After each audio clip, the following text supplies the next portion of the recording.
नमस्कार दोस्तों और स्वागत है आपका 100% इंग्लिश के यूट्यूब चैनल पर। दोस्तों आज हम जिस नॉवल की बात करने जा रहे हैं वो इंडियन इंग्लिश लिटरेचर का एक मास्टरपीस माना जाता है। हम बात कर रहे हैं अनीता देसाई के novel clear light of day की। अगर आपने कभी महसूस किया है कि पुराने घरों में वक्त यानी कि टाइम कहीं थम सा जाता है या कैसे बचपन की यादें आज को भी हमारे कंट्रोल करती है, तो ये नॉवल आपके लिए बिल्कुल परफेक्ट है। ये कहानी है दास फैमिली की जो ओल्ड दिल्ली के सिविल लाइंस में रहती है। और दोस्तों ये सिर्फ एक फैमिली ड्रामा नहीं है, ये इंडिया के पार्टीशन का एक साइकोलॉजिकल मिरर भी है। इस वीडियो में हम चार चीजों पर फोकस करेंगे: कंटेक्स्ट, समरी, कैरेक्टर्स और थीम्स पर भी। चलिए शुरू करते हैं। अनीता देसाई एक बहुत ही यूनिक राइटर है। इनकी मदर जर्मन थी और फादर बंगाली थे, इसलिए इनका पर्सपेक्टिव थोड़ा अलग है।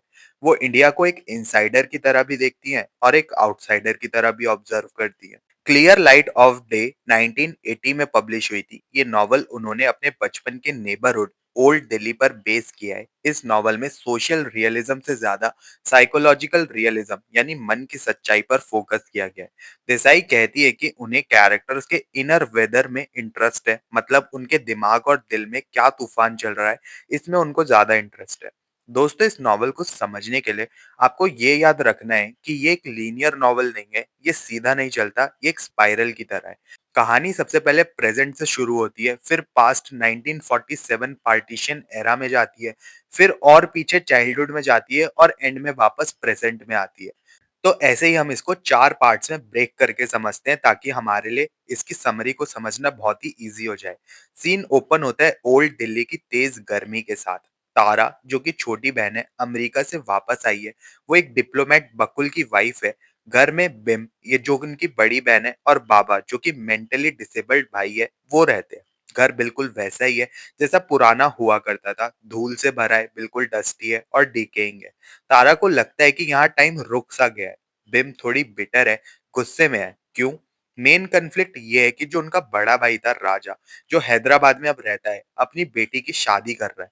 बिम ने वहां जाने से मना कर दिया है। वो राजा से नफरत करती है क्योंकि राजा ने लैंडलॉर्ड बनने के बाद उसे एक लेटर लिखा था, तुम रेंट की चिंता मत करो, मैं रेंट नहीं बढ़ाऊंगा। बिम को ये बात दिल पे लग गई कि जिस घर को उसने अपनी पूरी जिंदगी दे दी, वहां वो सिर्फ एक टेनेंट है। अब आते हैं पार्ट टू पर। अब हम फ्लैशबैक में जाते हैं। ये 1947 का वक्त है। दिल्ली में दंगे चल रहे हैं। इसी वक्त दास फैमिली के पेरेंट्स की डेथ हो जाती है। राजा को ट्यूबरक्लोसिस हो जाता है, जिसने वो अभी प्रेजेंट में लेटर लिखा था बिम को कि मैं रेंट नहीं बढ़ाऊंगा। बिम अकेली सब संभालती है। राजा का एक आइडल था, उनका पड़ोसी हैदर अली साहिब। राजा उनके स्टाइल, उनकी उर्दू पोएट्री और उनके कल्चर का दीवाना था। पार्टीशन के वक्त हैदर अली फैमिली दिल्ली छोड़कर भाग जाती है। राजा को लगता है कि उसका कल्चर उससे छीन लिया गया है। यहाँ हम ये भी देखते हैं कि तारा वीक थी, उसे बीमार और डेथ से डर लगता था, इसलिए वो बकुल से शादी करके भाग गई। राजा भी ठीक होने के बाद हैदराबाद चला गया, सिर्फ बिम रह गई जिम्मेदारी उठाने के लिए। पार्ट थ्री में हम और पीछे जाते हैं। हम एक और कैरेक्टर से मिलते हैं, आंट मीरा यानी कि मीरा मासी। वो एक विडो थी जिन्हें फैमिली ने बच्चों को पालने के लिए रखा था। यहाँ एक बहुत ही इंपॉर्टेंट सिंबल है, the cow in the well का। एक गाय गार्डन के कुएं में गिरकर मर जाती है। ये इंसिडेंट बचपन के ट्रॉमा और आंट मीरा के फ्यूचर मैडनेस का सिंबल बन जाता है। आंट मीरा अल्कोहलिज्म की शिकार हो जाती है और मर जाती है। एंड में नॉवल वापस प्रेजेंट में आती है। तारा शादी के लिए चली जाती है। किसकी शादी के लिए? राजा की बेटी की शादी के लिए। बिम का गुस्सा उबल रहा है। वो गुस्से में बाबा पर चिल्लाती है, जो कि बहुत शांत रहता है। बाबा का रिएक्शन देखकर बिम को रियलाइज होता है कि वो गलत कर रही है। वो पुराने पेपर्स फाड़ती है, क्लियरिंग द पास्ट। उसे टीएस इलियट की लाइंस याद आती है, time the destroyer is time the preserver. मतलब वक्त सब कुछ खत्म करता है पर प्यार को बचा कर रखता है। एंड में बिम पड़ोसियों के घर म्यूजिक कॉन्सर्ट सुनाती है और उसे क्लियर लाइट ऑफ डे दिखती है, मतलब उसे सब कुछ साफ समझ आ जाता है। वो राजा को माफ कर देती है, फैमिली फिर से इमोशनली जुड़ जाती है। और ये एक हैप्पी एंडिंग होती है इस नॉवल की। कुछ कैरेक्टर्स को एनालाइज करते हैं। बिम जो कि है बिमला, ये नॉवल की हीरो है, प्रोटैगनिस्ट है। वो ओल्ड दिल्ली की तरह पुरानी स्टबर्न है, लेकिन स्ट्रांग भी है। उसने शादी नहीं की, वो इंडिपेंडेंट है, हिस्ट्री पढ़ती है, पर उसके अंदर सेक्रीफाइस का गुस्सा है। वो मानती है कि उसने सबके लिए सब कुछ किया पर लेकिन सबने उसको छोड़ दिया। तारा ये न्यू इंडिया है, वो भाग गई थी लेकिन अब वापस आई है अपने रूट्स ढूंढने के लिए। वो गिल्टी फील करती है। राजा ये रोमांटिसिज्म का सिंबल है। बचपन में पोएट बनना चाहता था पर बड़ा होके एक मोटा अमीर लैंडलॉर्ड बन गया। ये दिखाता है कैसे आइडियल्स वक्त के साथ खत्म होते जाते हैं। बाबा ये टाइमलेसनेस को दिखाता है। वो बोल नहीं सकता, दिमाग से बच्चा है। वो वही पुराने 1940s के गाने सुनता रहता है। वो दिखाता है कि घर में वक्त आगे नहीं बढ़ रहा।